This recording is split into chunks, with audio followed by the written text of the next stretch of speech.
Hey everybody, here we are back again. Same show, different setting, same people. Hoping everybody's having a great time with everything we're putting out. I really hope you guys enjoyed Brother Pasquarilla's episode with us. We had a blast with that one. And here we are again with Brother Ryan Brown. Hey everybody. And Brother Jonathan Mitchell. How's it going? Man, how you guys doing today? Man, I'm doing fine. Got through the White Death again.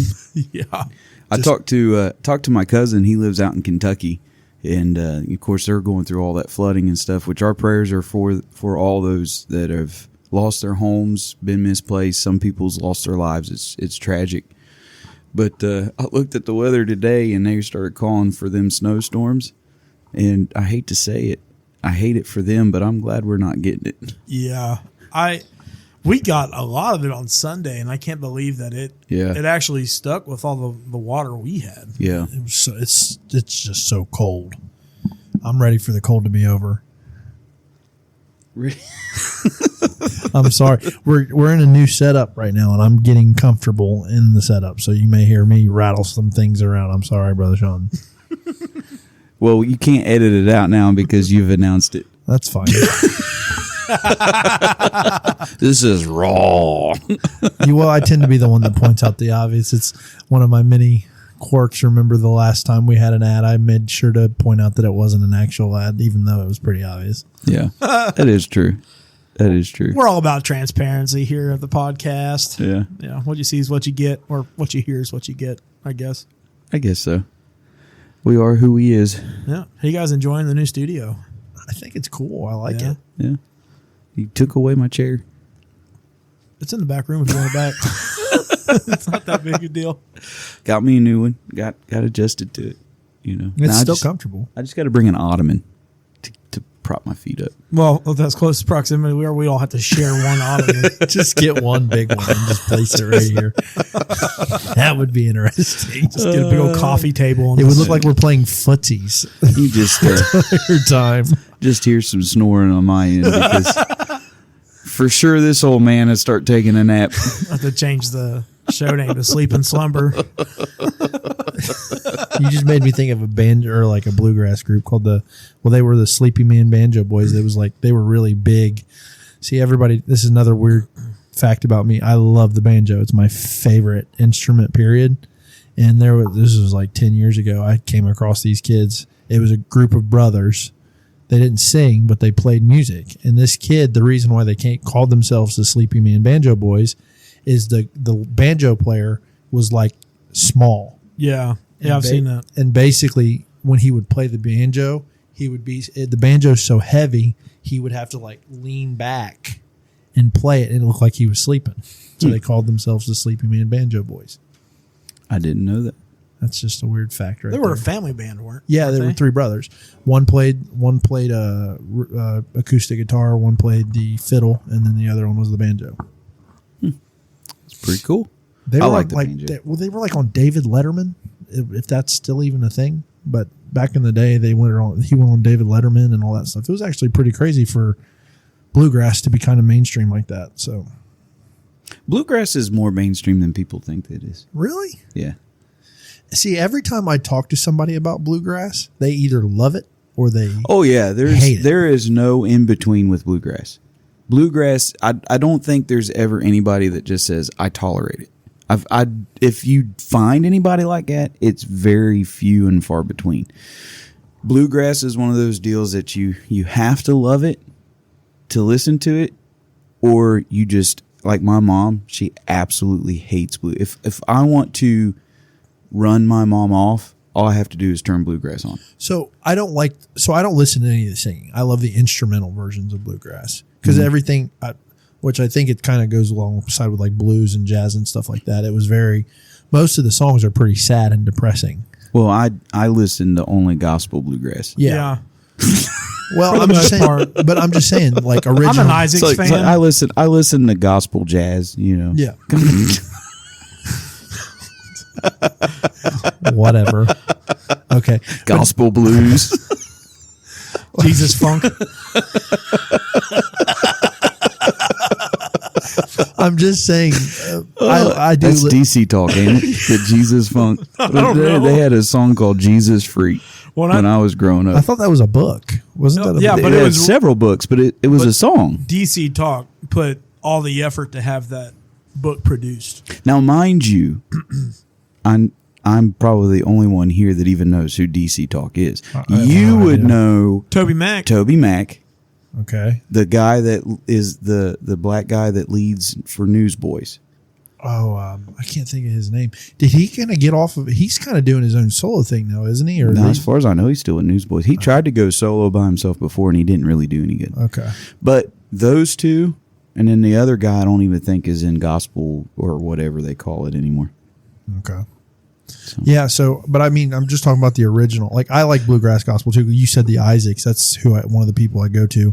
Actually, Mariah. There's a song on my phone right now that I play for Mariah that I want to drive her nuts. It's their medley they do, and I love it so much, and it's so good. But Mariah can't stand bluegrass, so I just turn it on to torture. But I don't know. I don't know what it is, but there's something about a banjo. It is my favorite instrument to hear over everything. It's I understand what you're saying about you love it or hate it, but as far as a musician, whether you like bluegrass or not, you have to appreciate the complexity that is inside for of sure. bluegrass, because it is one of the hardest genres to play. Oh yeah, it is. And as a musician, any musician, whether you like it or not, is very.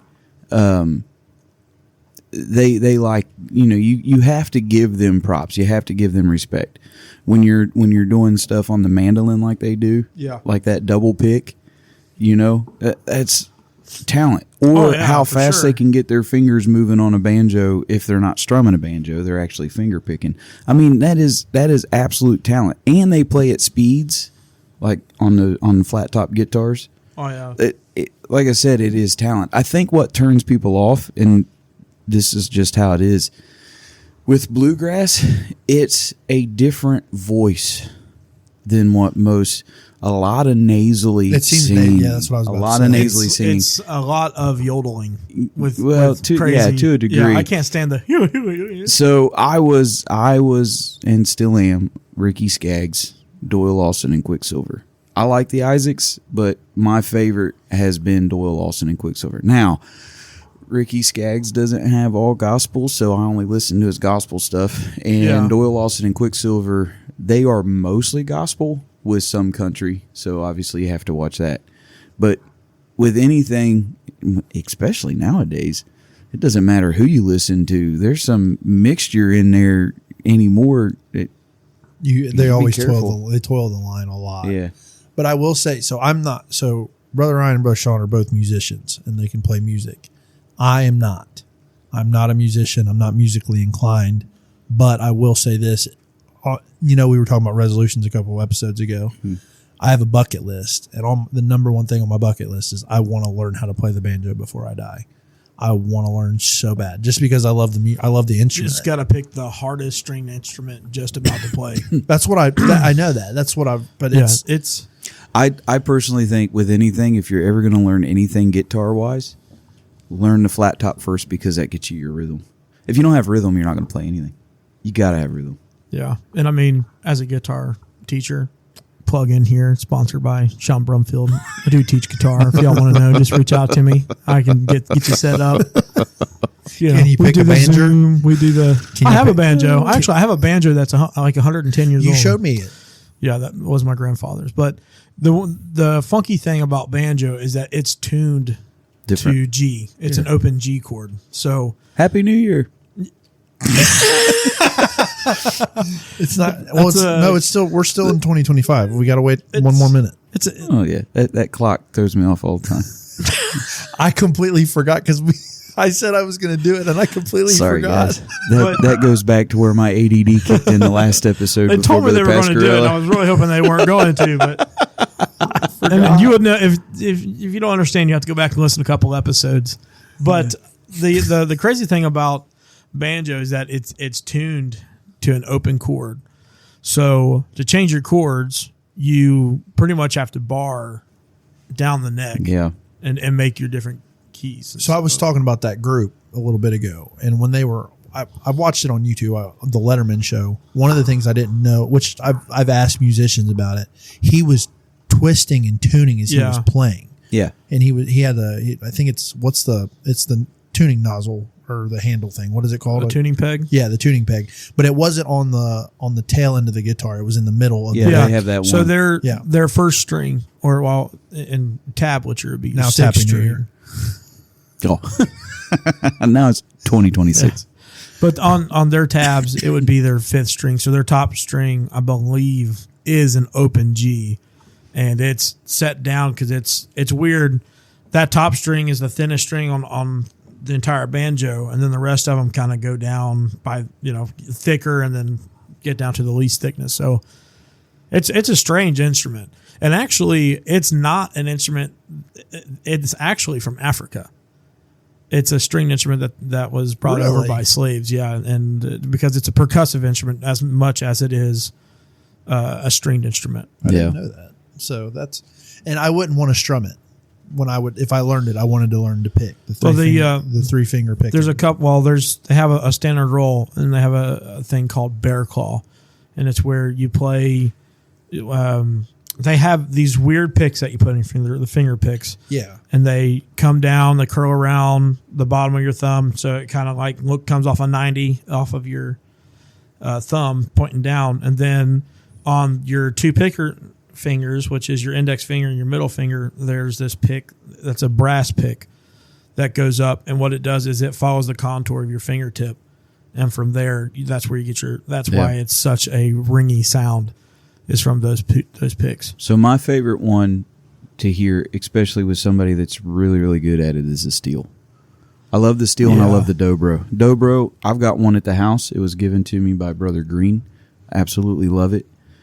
But it's like I said, it's just one of those deals. You just got to learn how to. Yeah, it's different. Well, I've become accustomed to good steel guitar playing because at Miami's. You guys have a tremendous steel guitar player. Brother Jerry Blair is phenomenal. There's only two people that I can think of that plays, Brother Jerry Blair, and then Brother Eddie Harper. Yeah, at Victory plays. Yeah, and they're the only two guys that I've heard play, and they can fit to any genre. They don't have to just simply play.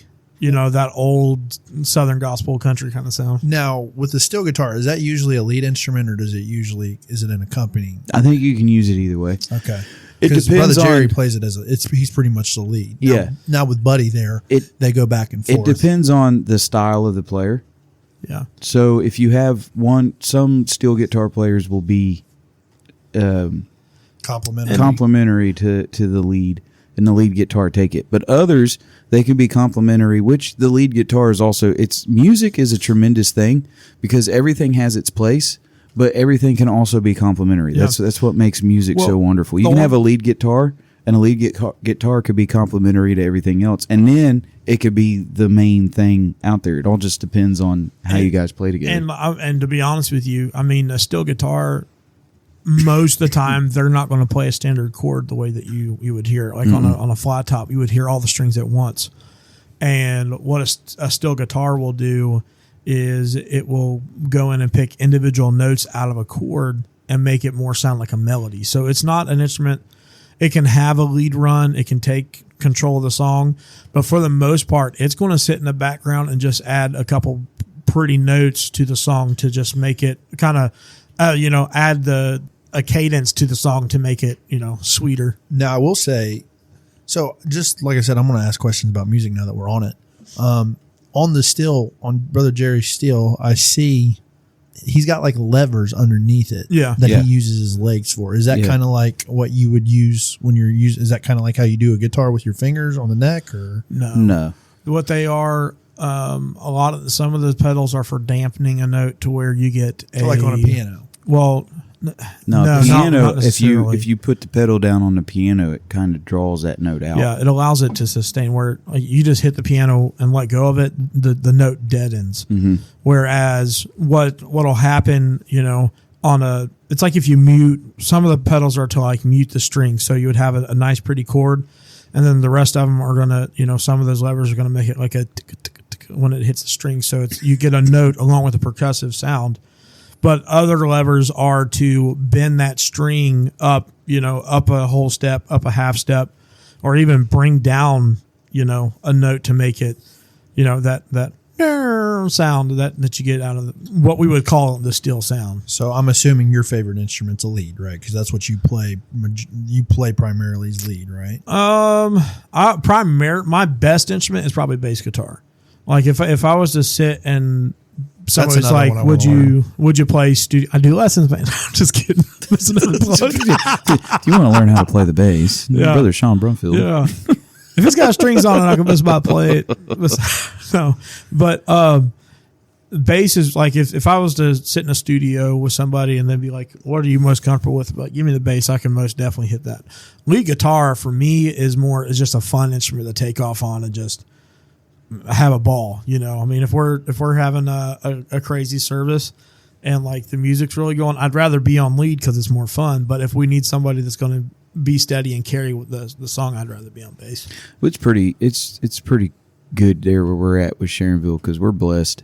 Yeah. With musicians, I think we have 4 bass players that I know of. 5, I think maybe. Yeah.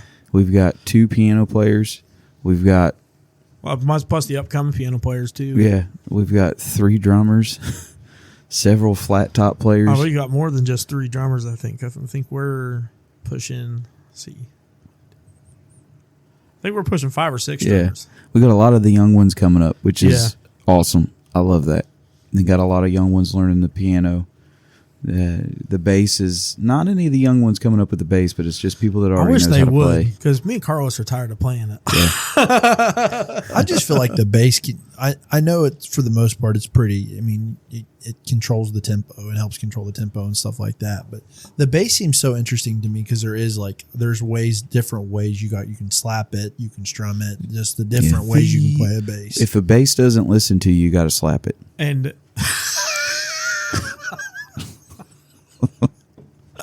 put it in line, man. Make it do what you want it to do. The bass guitar, it depicts what genre you're playing. You could have everybody just about play the same thing as far as the rhythm side, and then your bass player can change his rhythm and change it up a little bit, and you're stepping into a whole different side of things. The bass is exactly what it says. It's the foundation of music. So with all this being said, and we got into bluegrass music, do you guys have any favorite artist? So before we get into that, the one thing that I'm noticing in today's day, and obviously Christian music's all I listen to. Yeah. But what people call country today is not country. They rap in country, and I don't. It's more obviously. popping. I don't listen to it. Well, I hear it in stores. You hear it in stores. You hear it in offices. I mean, they're rapping and everything like that. So genres and stuff is kind of changing. They're blending away from the Johnny Cash days and all that stuff. So with that being said, there's new artists coming up today. Different things, Southern gospel, bluegrass, whatever. Do you guys have an artist that you're really liking right now? I mean, to be honest,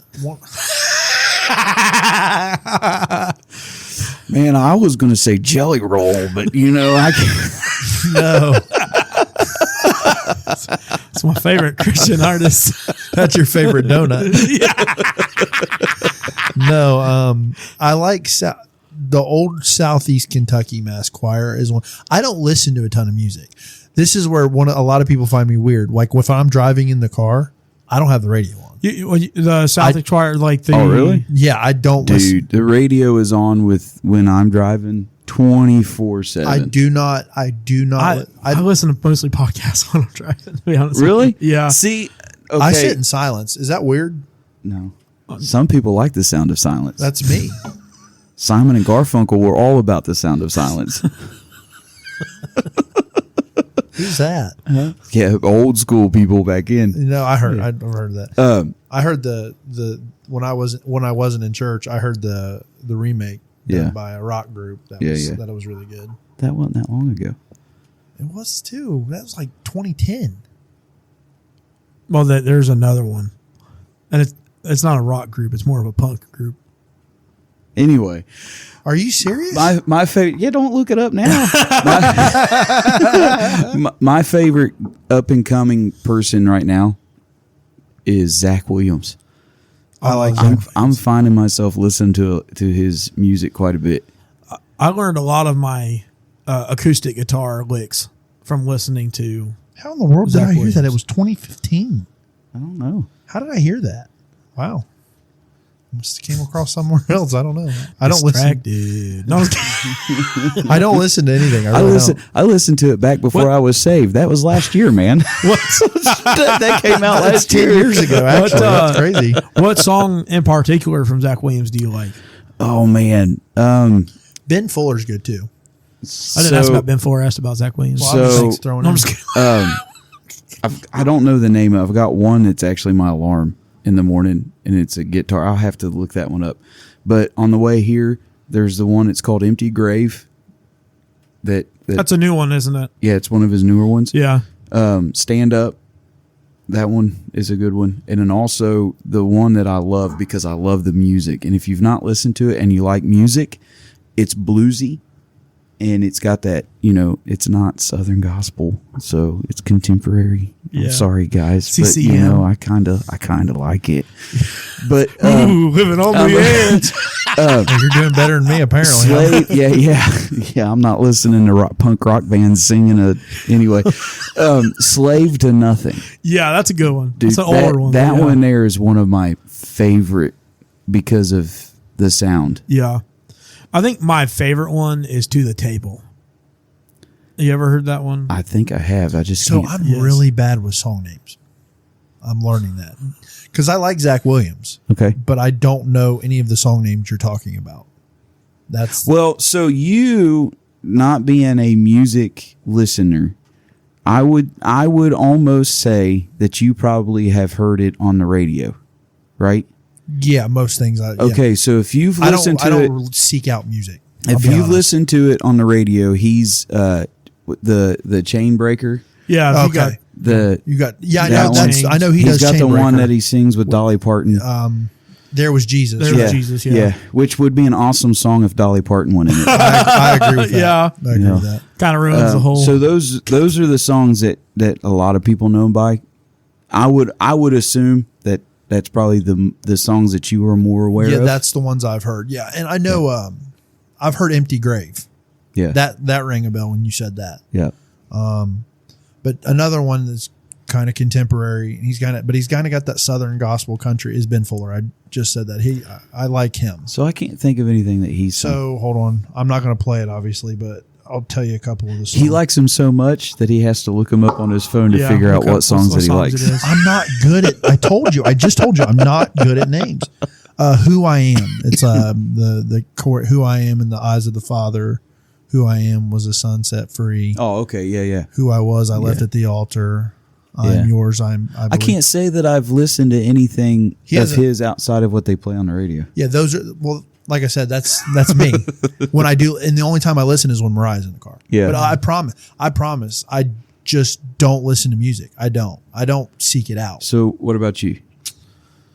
I love Charity Gill.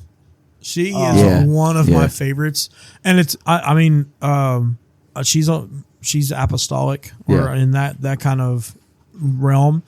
So their music is a little bit more like ours as far as.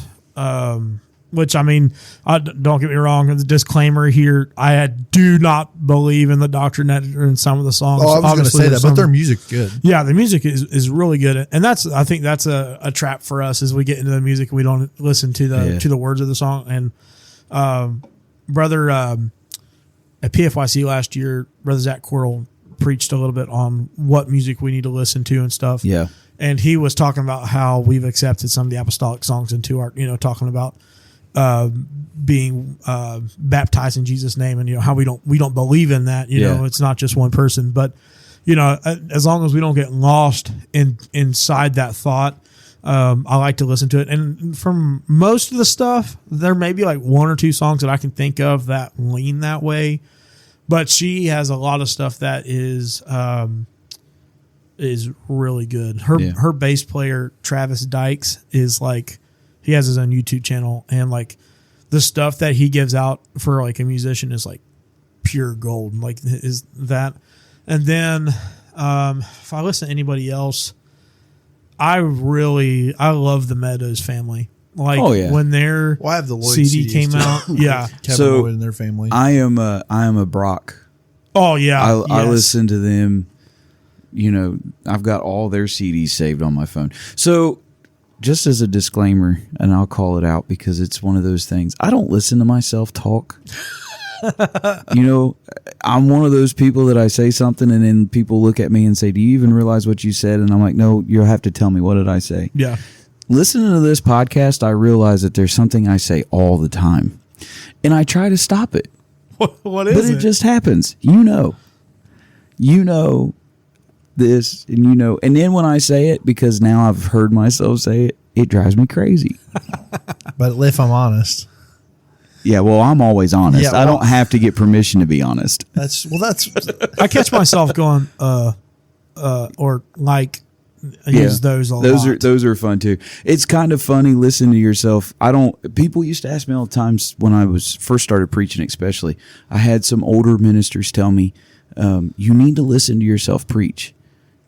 And you need to listen because then you can critique and you can perfect. And I don't want to say that there's a craft to preaching, but you do study, you do try to learn, you do try to, I don't want to say perfect it, but I do believe that anything we do with God, we have to put everything into it. Yeah. You know, if I want to play music in church, I need to do the best that I can do, Yes. and then try to do better, try to learn, try to do. So that's the same way with preaching. You kind of learn how to do things. I try to get better with my use of the English language, you know. Yeah, you guys are laughing appreciate because that. you've been around me so long. Brother Sean tries to make fun of me and he starts talking like me, you know. That's just how it goes. Guilty. But they used to tell me all the time, like, you need to listen to yourself because then you can see what you say, you can see you can pick up your little ticks, you can pick up all your little stuff. And they were, you know, encouraging me so that I would perfect my craft. And I tried to listen to myself once, and I said, Lord, you're going to have to help me perfect the craft, because if I keep listening to myself, I'm going to quit. I'm the same way. I can't listen to myself. So listen to myself. tried. Listen to myself on the podcast is like, now I'm sitting here and I'm going, dude, you say you know all the time. It's like my space filler. I don't say I say you know. I think that's genuine, and I know we make fun of me for it, which is fine.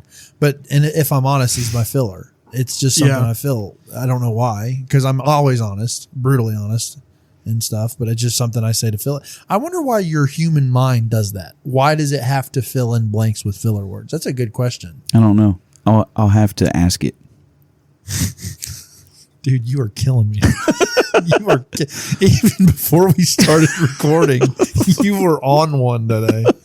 No, I find it interesting with stuff like that. Like, why do we do certain things when we say or when we speak? Why do we do it? Why is there filler? Why do we need to feel like we have to say something in between the blanks? We all have our ticks. Yeah. We really do. I mean, there's stuff that we do that a lot of times we don't even think about it. It just happens. We don't like feeling uncomfortable, and when you don't have the words right then, you're like, I look like an idiot because you don't have the words. Well, see, I don't come out that way because I'm used to that feeling. Well, I'm serious. Like I've never come across and thought, man, you might actually say something that means something. Most of the time, I'm like, dude, you look like an idiot. yeah, I just constantly feel that way. Like, genuinely, I do. I can relate to that. Like, I'm bashing myself. I'm gonna take the pressure off of you. I'll bash myself. Well, the thing is I bash myself too. I think genuinely, I really am. I think about things so much. Like, why did you say that? What? Insert foot in your mouth. Like, it's just so crazy. Can I interject here real quick? Absolutely. Because your two filler words mean the exact same thing. What? You say, let me be honest, and genuinely. Wow. Do I say genuinely a lot? You said it like 5 times in the past time you started talking. Yeah. Really? Yes. See, I can't even notice it. Now I'm going to notice it all the time. Because by the end of the night, you're going, like, You know, y'all be sitting here with me because I can't come up with anything fancy to fill that space. It's just, we got a podcast full of. But see, you guys talk about listen to yourself on the podcast. I listen to this thing not only for our conversation, but for the editing, and then I will go back and I'll listen to the show to get a listen on the thing or on our platform. We start with 25 listens. It's all Sean. There's 1. There's 2. There's 3. Guys, guess what? I listen to this thing 82 times a day. Thank you guys for all your listens. I really appreciate it. All 1 of them. We've got 50. I was 49. Yeah. The brain lag is, you can tell. I don't know what it is about us tonight, but our brains seem like we're lagging behind. We're lagging and skipping. We gotten good music, and then we went into our how we messing with our quirks. Yeah. Well, I was asking about artist. Yeah. How did we get here? Because he said, "Let me be honest with you about myself." Did he really say it? No, he didn't. But it was funny to say nonetheless. So, I guess back to music. The non-musical guy. So let's get back to music here. Hold on. I know you won't have nothing to say about this. Okay. What is your favorite guitar? Taylor. Well, okay. So, to be honest with you.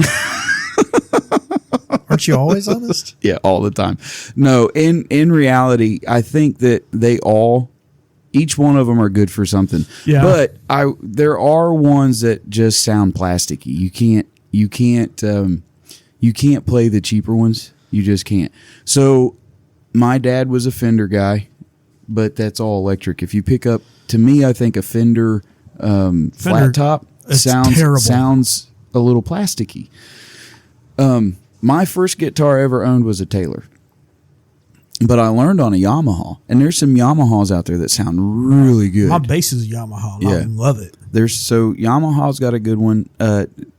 However you say it, Takamine, how I've heard it said like 5 different ways. I still don't know how to say guitars. it. They are very good guitars. Obviously, Martin's good. I've never played a Gibson because I can't afford one. Yeah. I have to sell a kidney on the black market to own a Gibson. But Taylor's my one that I've always loved. I got my one at the house that I have. It's one of my favorite ones to play. I've got that Ovation. The Ovation at the church is pretty fun too. I really like it. The only problem with the Ovation is getting used to the back. Oh yeah, because it's that flat top, but it's the round back. I hate that. So my belly sticks out a little too far, and my belly and the back of that guitar fight. And I got used to having to adjust because you have to strum a different way because the guitar kind of curves up. If you ever watch anybody play a round backed Ovation, they don't hold it like a normal guitar because that round back, it's fighting you. And so I got used to having to kind of curve the pick when I was playing, to hit that top string and keep it going. And so the first time I picked up a flat top that didn't roll up, I kept missing the strings because I was used to, I adjusted to that Ovation. But they also have a tendency of sounding plasticky. It all depends. Well, the backs are fiberglass. Yeah. It's not a full solid wood guitar. And they have terrible neck dive. Like, that neck is so heavy. Yeah. It just and their pickup is hot. There's no. You have to play it on a flat EQ. Yeah, there's no give in between. You go just a millimeter up, and you're blowing it away. A millimeter down, and you can't hear it. Yeah, it's just. But for what I use it for, it's perfect. Taylor, though, like I said, Taylor's kind of my go-to. Taylor's definitely probably the nicest guitar you could get. I know off of Pot and Me, Brother Dustin would hit us for not saying Gibson being top dog. I don't have enough money in my bank account to buy a Gibson guitar. Anybody want to donate one to me? I'll gladly take it. My first guitar I got from my dad's father, so my grandfather, and my grandmother gave it to me, and it was a 1951 Gibson J50, and it's not pretty. It's not something I want to play. Oh, but they show sound off. good though. It sounds great. It's busted and disgusted. I mean, it's been scratched and stuff, but I learned to play on that thing, and that neck is so thin. Yeah. I mean, it's almost like it's like I feel like I'm playing a ukulele. It's so little.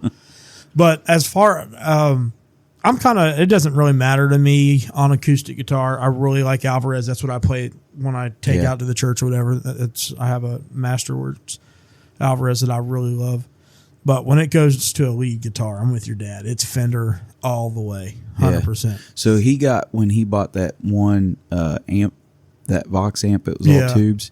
He couldn't get the sound out of his Fender that he wanted, and so then he started picking up those Gretches. Oh yeah, those are really nice. Gretches are sharp, but I think they're made by Gibson, if I'm not mistaken. I think they're a lower tier, if I'm not. I think at one time they were, but I think now they're kind of more standalone because now Gibson has Epiphone. Yeah, I knew Gibson had Epiphone, which you can get some nice Epiphones out there. I got one up there on the wall. Yep. I know you're looking at us like, what in the world? I like turtles. I like turtles. No, I was curious. So obviously I know the neck would have a big implication on how the guitar sounds. But with a thinner neck to a thicker neck or a heavier neck to a lighter neck, what is the difference there? It's all your grip. Okay. The neck, if it's a thin neck, it's easier to get your fingers around and to move it around. If it's a thicker neck, it takes a little bit more effort to get your fingers where you need them to be to play the chords. So you could have clarity of sound and not really be clear because you can't get your fingers up there without laying on the other strings. It also depends on how close the strings are to the neck. Yeah. Now, I will say this. My mom was a guitar player. Mm-hmm. And I have a Martin 12-string that she loved playing. She actually didn't really like 12 strings is a whole nother beast. She doesn't. I got one just like your Ovation. Really? Yeah. She likes playing. She liked the acoustic guitar better, but she had that 12-string, and she had tried to learn how to play it, but she had an accident where she did some damage to her wrist, so it was a lot harder for her to play. But she had that Martin 12-string, and it sounds really good. Even you just strum it, it sounds good. It hasn't been tuned or anything like that. But 12 strings have their place. I mean, they can be pretty sounding guitars, but just to play a 12-string or just to play it like a rhythm guitar, I would just stick with the 6. They are more for a Christmas service and Easter service. Not to tell you if I've ever seen one played during those times. No, I've never ever seen anybody just pull one out and start playing with it. But I have played Mary Did You Know is one of my favorite Christmas songs, and I played it on a 12-string, and it was awesome. Brother Jason Hoskins right now is falling out. Cringing, with you. I know he is. Mary knew. He told us that when we did that interview. Yeah. That was his least favorite song. I will say my least favorite version of that is Zach Williams. Oh, dude, that was awful. It was terrible. Yeah, that was awful. It was horrible. I don't think I've ever heard him do that song. Oh, it's not good. Well, it not wasn't on the radio. 10 out of 10, do not listen. It's Danny Goki that does the contemporary version of that now. He's more modern. I know he's a K-Love artist, which, like I said, there's probably going to be people that fall out with me, but there's not I listen to WGNZ, which is a local station in Dayton, Tim Livingston. I don't know if you're familiar with that. Mm-mm. He's his dad was big. It's all Southern gospel. That's the only thing they play. And the only places you can get it are like in the Dayton area, because as soon as you get like close to Miamisburg and south of that, it gets real. You fuzzy. Get the static. Yeah. Well, that's probably why we can't hear it. We're south of. Well, you're on 73 and I'm south of 73. Yeah. So you can't. I doubt you would even be able to pick it up. But so it's all Southern gospel. But I think even if you like hear that, they play the Danny Gokey version. And Danny Gokey was, I think he competed on American Idol. I could be completely wrong on this. I don't know. I'm not a Danny Gokey fan. Yeah, me neither. So I that's the one that I hear on the radio now. You keep talking about Southern gospel. Who's your favorite Southern gospel artist? I have to be in the mood, but I like quartet music. Okay, so Like the who's Kingsmen, who's your or- favorite quartet? So old Brian Free and Assurance. I Okay. like them. I like Brian Freed in any mix. Yeah, so I would say probably all. If you looked at my phone right now and you looked at all my like who has the most, I have a Gold City song that I'm not Dude, I grew up with the old Gold City. That would be probably my favorite quartet. but I would say Brian Free would probably You guys probably wouldn't have heard any of the people that I grew up on. who The Singing Cooks, the McCamies. Yeah. Oh yeah, I've heard all of them. Yeah. So my favorite quartet's the Freemans. For a minute, I thought you were getting ready to tell us that you like the Bishops. No, I like the Kingsmen too. Oh, the Kingsmen were good. Actually, I went to school with a guy that his grandfather was in the Kingsmen. Oh yeah, Yes, that's pretty cool. Yeah. Okay, awesome. so where do we fall on the Gaither vocal band? I like some of their songs. I like the stuff when like Guy Penrod was in it and Michael English was in it, but I don't really. I can't say I've ever listened to anything past like 2010. So I will say, here's my if I'm going to listen to not. So I don't always listen to contemporary Christian on here where we're at on the radio. That's mainly That's all what they you have, get to. really. Star 93.3. K-Love, they're basically what you have. So if you don't have CDs or if you don't connect your phone to something, that's kind of the realm that you have unless you listen to talk radio, which I know a lot of people listen to talk radio. So if I'm hooking up my phone, a lot of times it's the Brocs, the Boggs, brother Davey Boggs, Yeah. Sister Kelly, Sister Odie. Been listening to them. They're some of my favorite as well. Phenomenal. I love the live CD that they did. That was an outstanding CD. I was never a big Gaither vocal band thing, but here's my fallout with Southern Gospel. They've got some really dumb songs. And they're boring. Well, a Some of lot it's of them. boring. Yeah. I'm looking through my phone. One another group that sticks out is Grace Church and Family. I like them.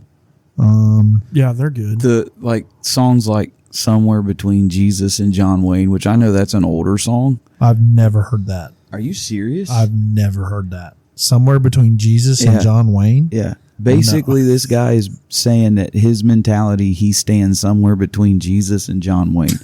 And obviously, if you don't know who John Wayne was, he's that rough, tough, I don't take nothing off of nobody did cowboy. Was it the Was it the Gaithers? I think it was.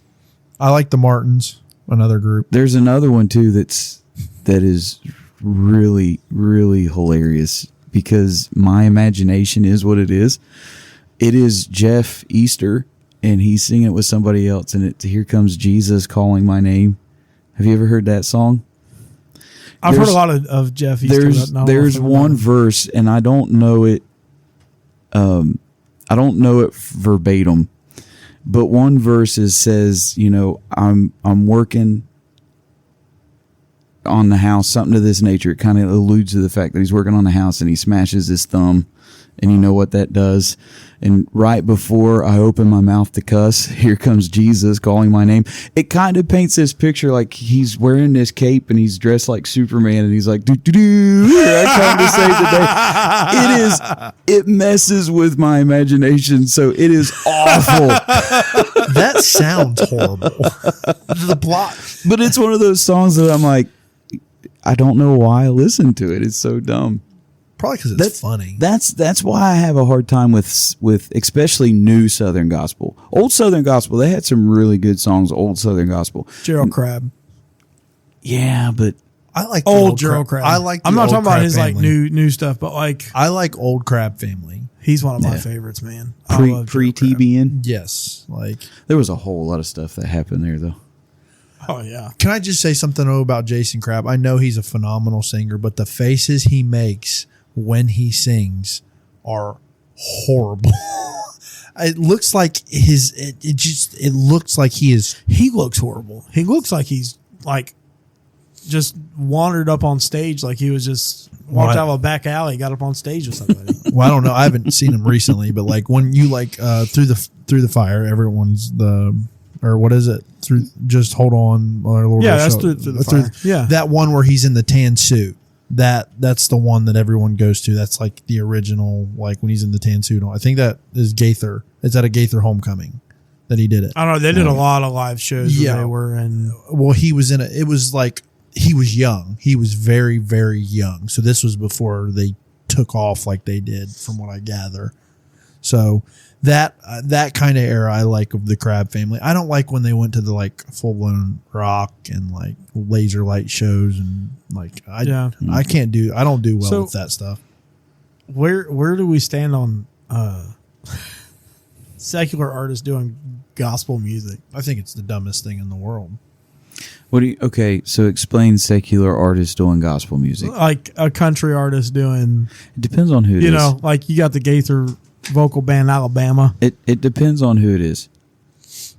Because Alan Jackson, when he's got a hymn CD, it's outstanding. The worst is the Randy Travis Christian songs.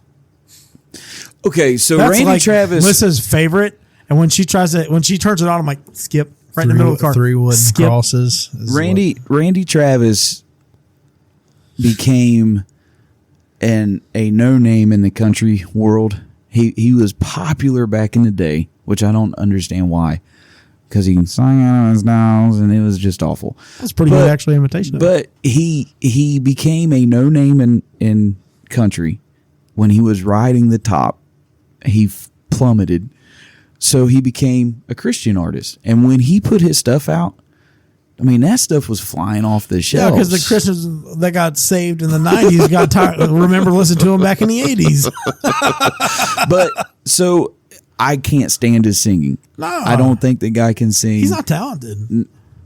He's obviously now, unfortunately, because of life choices, he's not able to sing anymore. So how do you feel about AI recreating?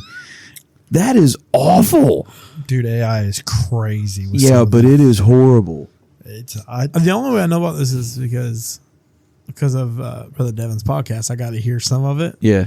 And I was with them like, this is awful. Like, all I got to say is the worst. Here's the deal. Okay? If this is making him popular again, I'm going to start AI singing all my songs and putting some... Semi-rights. Okay, so we was coming down the road today on the way here to get ready for the podcast, and there was a song that came on the radio, and Ben was like, leave it here. This is one of my favorite songs. I think it was I'm gonna have a good day in every single way. I'm gonna have a good day. Yeah. And I told my wife as we was driving down the road. Shining down on me. Yeah. So I used to say that I sing in church. You know, I help my wife. I back up. I sing every song of the service because I just push the service and I've got my microphone over there. I don't claim to be anything. I don't claim to be a good singer. I just do what I can do. God gave me what talent he gave me, and I try to put my best foot forward. But I've always said, no matter how many songs I lead, I'll never be good enough to ever have enough courage, bravery, backbone, whatever you want to say, to put a CD out there. And then I hear, I'm going to have a good day every single way. Yeah, and I'm like, dude, I could put out a CD. Could you at least sound like you're having a good day? The problem is, I think they are trying so hard to sound like the world, and like the influence of like electronic and like pop music is. Well, I don't even know that. I just think that they can't sing. It's auto tune. You get a lot of It's not even auto tune. They're not even in tune half the time when they sing it. Yeah, I know, and you're right though. By the way, your joke was really funny. Can you at least sound like you're having? Because he doesn't sound like he's having a good He's day. having a good day.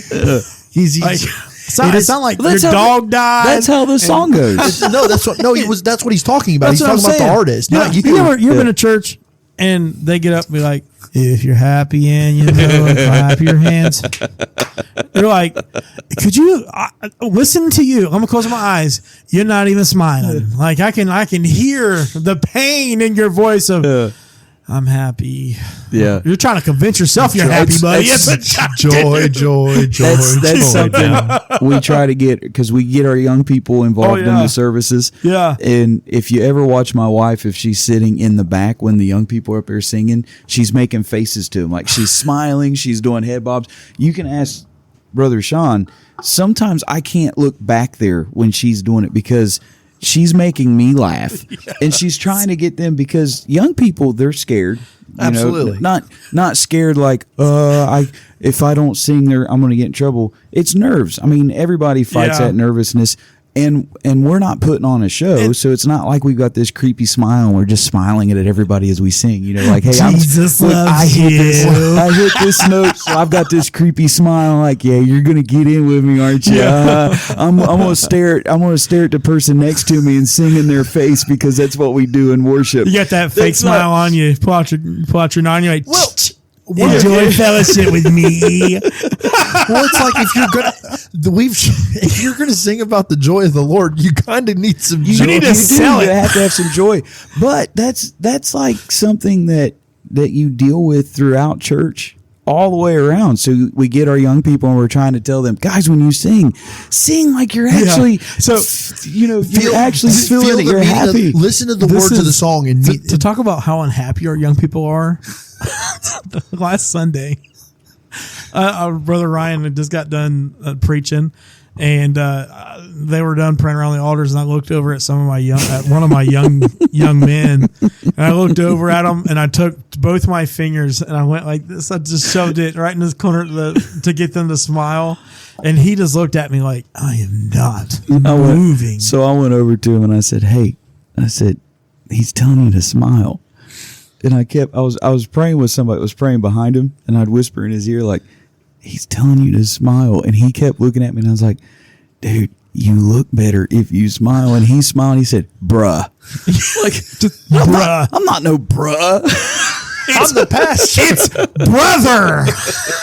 Are you that lazy to get that out of your mouth? I just tell you what, man, it's so funny because it's like they just literally sit there. Sometimes people sing and they don't feel a word they're singing, and it's not all about emotion. And not to get like all of a sudden super duper serious, but if you don't feel with what you're singing, don't expect the congregation to feel what you're singing. In a way, in order to worship, you kind of have to put on a good performance. Well, it's not even so much a It's good not performance. performative. You have to.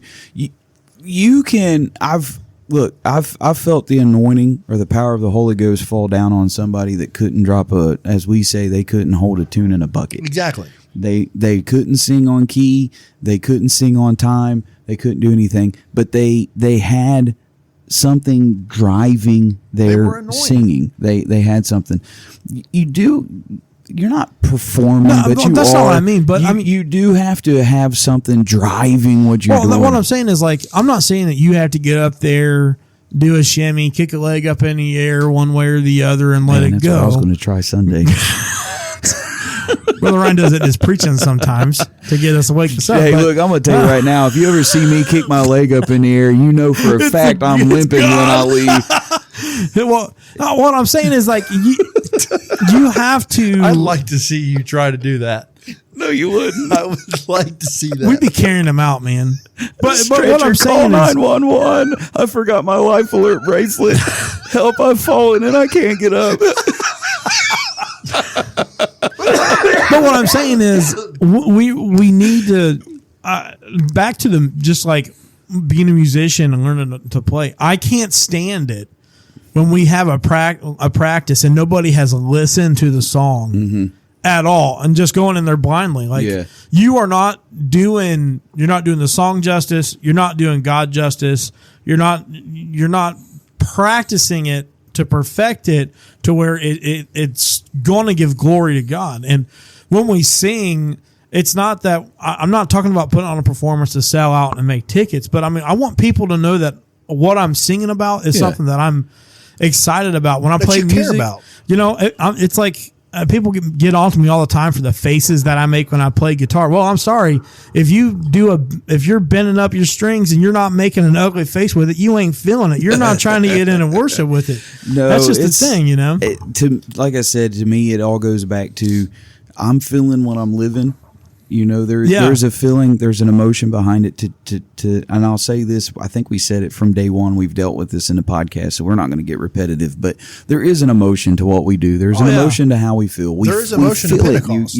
Absolutely. You feel it. It burns deep within you, all that stuff. I've always wondered what people would do if I came in. I'm like, okay, guys, we're just going to get in here, we're just going to worship the Lord. I've used an illustration before where literally I went in front of the pulpit on the altar and I sat there silently and I just stared at the congregation.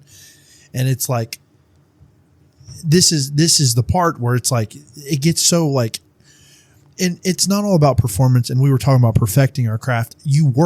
Practice makes perfect, right? And if you care about something enough, if you want to be, and everything we're supposed to do, we're supposed to give it our best effort for the glory of God.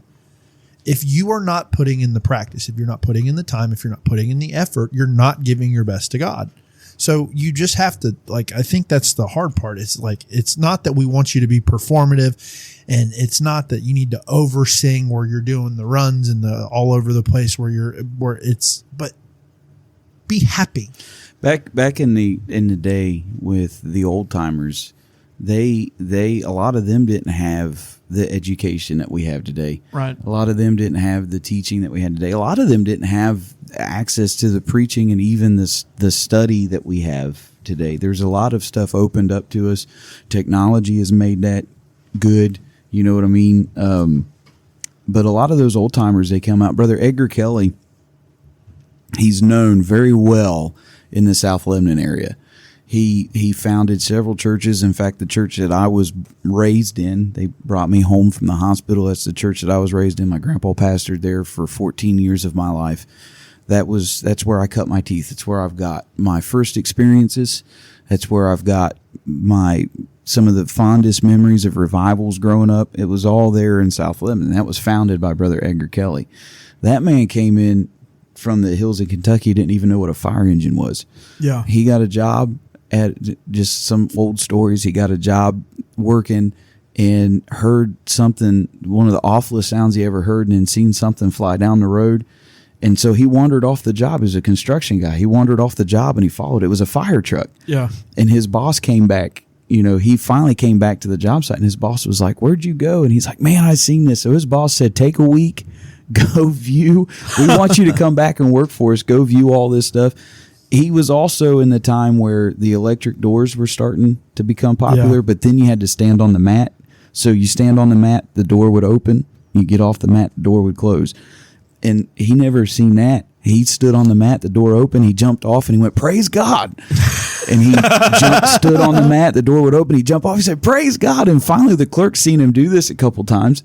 And she come outside. She said, "Sir, do you need help?" And he said, "I'm just praising God. He keeps opening doors for me," because he didn't understand. But without any of that stuff, they had something. They had an unction. They had something that drove them to be able to do that stuff. That's something that we need to carry on. And the thing is too, the elders, they could play music and they could sing because God showed them how to do it. Yeah. But the pastor I grew up under, when they started their church, they started in a garage, and they went, and it was just him, his wife, and his two kids until the Lord started sending people, and they were like, "Well, we need to have some music in this place." So he learned how to play flat top, and his wife was like, "Well, I need to learn how to play piano." And at that time, YouTube was not heard of. They didn't have just piano for dummies or that kind of stuff. So she was like, "Lord, I really need you to teach me how to play this." And would you know it, the Lord taught her how to play piano in her dreams. Oh yeah. She would have a dream, and the Lord would teach her a song, and she'd be able to get up the next morning and be able to play that same song. But now God has provided Sean Brunfield with the ability on Zoom to teach you how to play guitar. Yeah. And so if you want to learn how to play guitar or bass, Brother Sean Brumfield is teaching classes. Brought to you by Sean Brumfield Studios. Yeah. But it's something that we try to do. We got to try to do the best. Everything. And it goes that way with anything. If I'm working a job and I don't put any effort towards it, my job's not going to keep me. Yeah. You know, if I'm married to my wife and I don't put my best foot forward, my wife will keep me, but she's not going to be very happy.